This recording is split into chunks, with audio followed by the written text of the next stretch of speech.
এবং এই পুজোটা কেন করা হতো? এটা রাজ আমলের পুজো। খাচ্চি পূজার শুক্লা অষ্টমীতে খাচ্চি পুজো শুরু হয় আষাঢ় মাসে, তারপর 7 দিন পর এই কের পূজাটা হয়। এই কের পুজো, খাচ্চি পুজো 14 দেবতা আর কের মহারাজাদের কুলদেবতার পুজো। এটা কালকে থেকে শুরু হয়েছে রাত্রে 10টায়।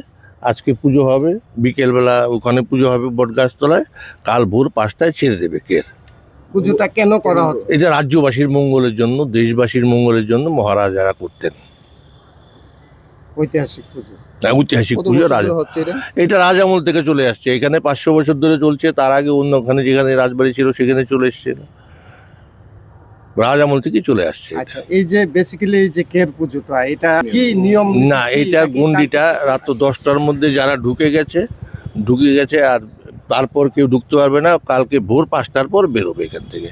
আর এই পুজোটা মূলত কি পুজো? এটা 14 দেবতার পুজো। কের 14 দেবতাই ওখানে পুজো হয় 7 দিন, তারপর এখানে হবে 2.5 দিন। এখানে 2.5 দিনের পুজো। এটা কের পুজো।